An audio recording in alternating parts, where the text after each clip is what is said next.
Welcome to China Horse Business, the one and only podcast focusing on the booming horse market in China, bringing to you by two experts of Chinese equine industry, Zoe King and Jojo Wang from Shanghai and Hong Kong, introducing China to the world.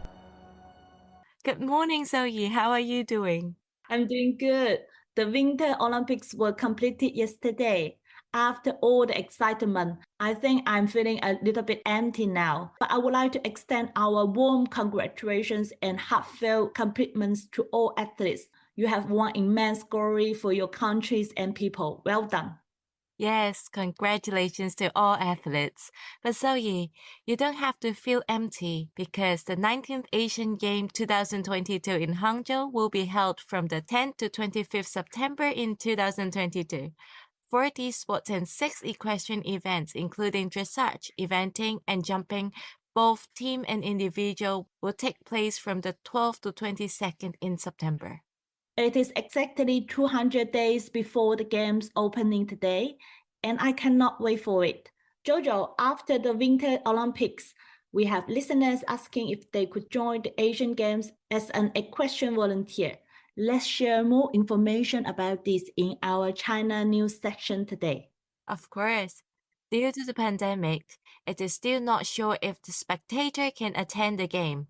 However, no matter the Winter Olympic or upcoming Asian Games, volunteer service is inseparable from all 13 fields inside and outside the stadium. Therefore, it is an excellent way to closely join the equestrian events in the Asian Games. Agree, and from May to October in 2021, the Asian Games officially recruited event volunteers. Tens of thousands of graduate students, social volunteers, and international individuals joined the candidate team during the recruitment period. In the Hangzhou Asian Games, 220,000 candidates successfully signed up. 94% of the group is between 18 to 30 years old, and over 18,000 volunteer applicants are focusing on the language support for representatives from different countries. For example, Japan, Korea, France, Russia, Thailand, and other countries. Earlier in January this year, the volunteer interview began in 13 different centers within Hangzhou City. And before Chinese New Year, which is the end of January, the shortlisted candidates were notified, and they will have to get ready for the language practical and psychological test in March. And the last step will be a background check, precise position matching, and volunteer signing for the agreement. All volunteer recruitment procedures will be expected to be finalized in May. I hope this will keep you excited, Zoe. Definitely will do. Let's move on to our China Club session. We're going to introduce you a stable from Hong Kong today. Hong Kong has 9 stables, and 4 out of 9 stables belongs to the Hong Kong Jockey Club. But today we will introduce you a private facility and welcome to the Lo Wu Saddle Club. The Lo Wu Saddle Club is a large, independently operated riding school near Sheung, the northern part of Hong Kong. It is a non-profit organization running entirely for the members' benefit and has a long history as one of the leading equestrian facilities in Hong Kong. The club adopted the British Horse Society system, and their accredited team of instructors offer lessons in both English and Chinese to riders from beginners to the highest competition level in Hong Kong. And they have over 40 horses of different sizes and disciplines to teach various customers. The club has a large flat competition stand paddock with a size of 75 times 45 meters. On a regular day, the large paddock is subdivided into 3 small paddocks for riding lessons. Other than the large paddock, they also have a training paddock of 40 times 30 meters in size. Compared to the mainland facilities, it looks a little smaller. However, it is already a luxury with the scarcity of land in Hong Kong. The club facilitated with 4 full-time instructors, 2 part-time instructors, and 2 well-known international instructors. The first one is Tim Downs, a fellow of the BHS, which is the highest qualification in the BHS system. And the second one is Andrew Benny, an event and dressage rider written in 5-star shows and Olympic-level eventing. In 2016, he even judged the dressage and eventing disciplines at the Olympics. The strong team and well-managed facility attract many horse lovers and create a very long waiting list. So if you want to ride in the Laowu Saddle Club, you might have to prepare your application in advance. Interesting. As the China equestrian industry is booming, I wish all the Chinese equestrian clubs will have a waiting list like the Laowu Saddle Club in the future. So in the Chinese New Year in the future, we can wish horse club owner a very long waiting list. Yes, good idea. Hey, who do we have today for the China Story interview? We have a young Chinese lady who is now in Vancouver. Let's listen to Belva's story.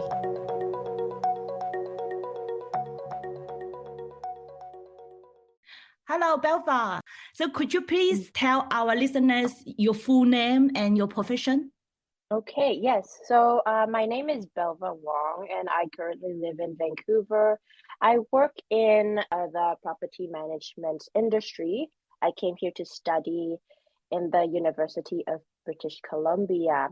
I actually chose Vancouver because of the weather and because how close it is to horse riding facilities. So in UBC, there is a equestrian club that I have joined, and it's very fun. And going to different stables in the city, it's also very convenient as well, as long as you have a car. Oh, cool. So I know you were born and raised in Hong Kong, where you began to ride. Could you please tell us how you began riding, and would you like to continue to ride as a professional or as a hobby for the future? So when I started, maybe some of you would know already, one of the interviewers, Jojo, is my elder sister. And because of her and my family, I was involved. Since young, she has a very strong interest in horse riding. And therefore, whenever she practiced for her show jumping or dressage competitions, all of the other siblings will follow suit. So we'll just be there for her when she rides or join a lesson of our for ourselves if we want.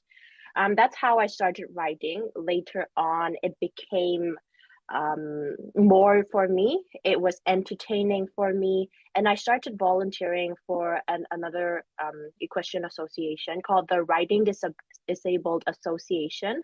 It is located inside the Hong Kong Jockey Club. At that time, we helped disabled kids to rehabilitate, as well as doing some relaxing exercise for the horses after their sessions so that they don't remember the wrong posture when they have been helping kids. At first, I did want to become a professional rider, but then I realized I feel like I was discouraged because I do not have the natural talents that other riders have. But then I do regret stopping my passion, going for horse riding as my profession, because by the end, it's not about your talent. It's about how much you practice. If you really learn your lessons whenever you discover your errors, if you can connect with your horse, and if you have the grit to endure all the hardship, physical and mental hardship. So that is the most important part. Like, it's the grit. By the end, if you want to succeed, not only that you need to have luck, but you have to endure. Yeah. Since like you learn a lot from horses, and you said that you work for the disabled kids with horses, I wonder, why is horse so special for you? So like my answer from the previous question, it has been my companion since I was young. It was always there. It's like me eating rice as a Chinese. It's part of my diet. It's irreplaceable. And I love that how they're always so majestic, so playful. When I am with them, I just forget all the hardship or all the stress you have in real life. So that's why I love them. When if you get to be with a horse, you would know that they're actually like giant puppies. So I wish you can relate. Yes. Okay. Yeah. And frankly, as I am older now, I find that horse riding is actually a very good conversation starter.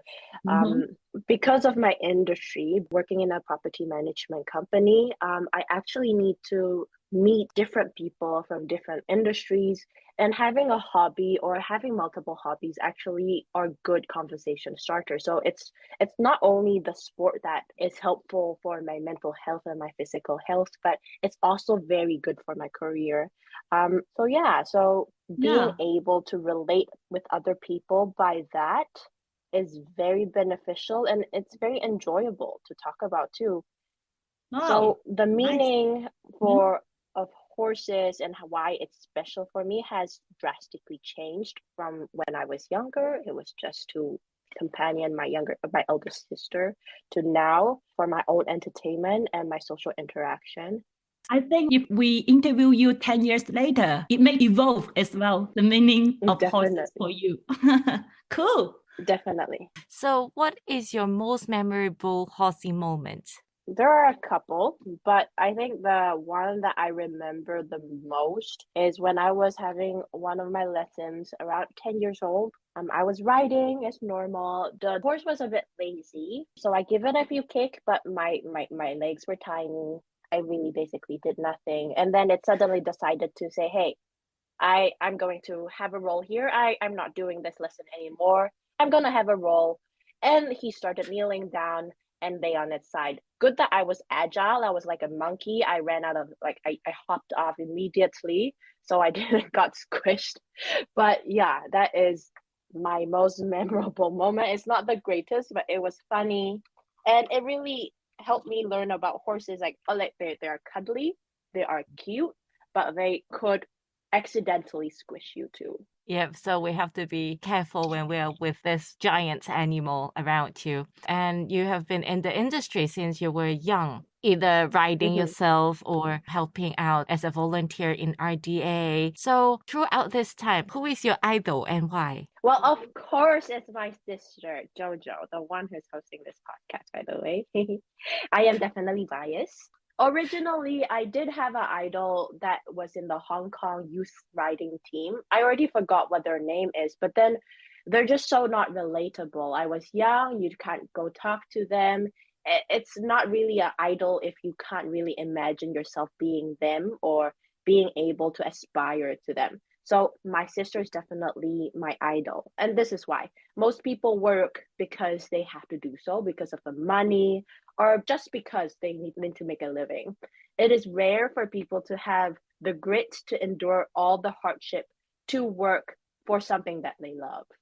I have witnessed my elder sister working as a volunteer in her college years just to be in a stable, just to exchange for some riding lessons. And then slowly, after she came out of school and back to Hong Kong, she worked her way up as a stable girl and slowly built her career at being an instructor, getting her certificates, building her knowledge, her career, her social network. And it is quite grilling. Like, if anyone do work in the industry, not only that you're working with such big, majestic, but dangerous animals, especially the pregnant ones. Oh God, don't get me started. But yeah, Mhm. they could be dangerous. It is physically enduring. Mhm. So yeah, it's a very labor intensive job just to be around horses. Of course, as you graduate and work your way up, your physical labor does reduce. But then the reason why you're doing the show is because in China, the equestrian trade is still just started. There are so much work to do, so it's not easy. Mhm. And I am very encouraged by this. I seeing her do this makes me feel that I can do it too. You know? Wow. Yeah, that is my Very reason. sweet. Yeah, I think both girls are very inspiring in your what you are doing. So bravo, bravo, Wong's sister. Thank you, Belva. So, as you have your own horse before and you have spent a lot of time in the stable in China and Hong Kong, so what is your must have Mhm. item in the stable that you want to recommend our listener? Helmet. It's Helmets are the most important. If you're not as talented as I am, young listeners out there, I am the young riders this podcast always mention about. Please bring your helmet if you're a consistent rider. Your head is very important to you. I remember I had fell many, many times, and currently my jaw is a little bit dislocated due to my accidents when I was younger. I am so glad that I had helmet on, a tailored helmet, so that my head is fully, well, it's just because it's the right size, it's protecting me perfectly. I don't have a concussion. I didn't have any wounds because of that. It's just a minor dislocation. But if I didn't have a helmet, well, there's a chance that I wouldn't be speaking here today. Yes. So, Belva, do you think more Chinese people are riding in Canada? Yes, definitely. I studied and I am living in Vancouver. If you know, UBC has another name, the University of Billion Chinese.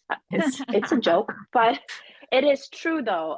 The Asian population in Vancouver is very high. Just because of the labor industry that has created this phenomena of how a lot of people had came in from Asia.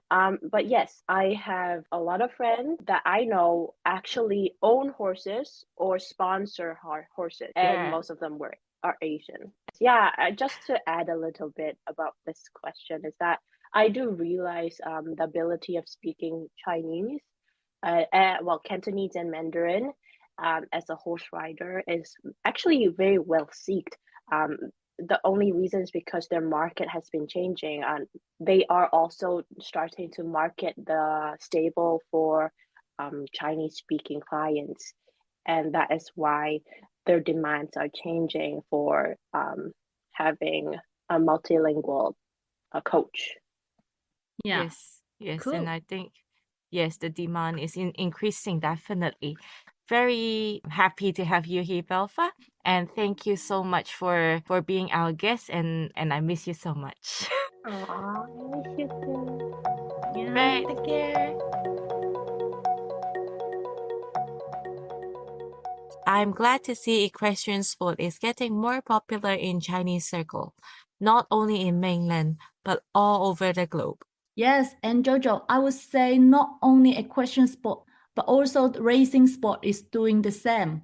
Recently, the Great British Racing International, which is a non-profit organization representing British racing industry, also officially launched the Dynasty Racing Club, where Chinese horse lovers can gather in Great Britain.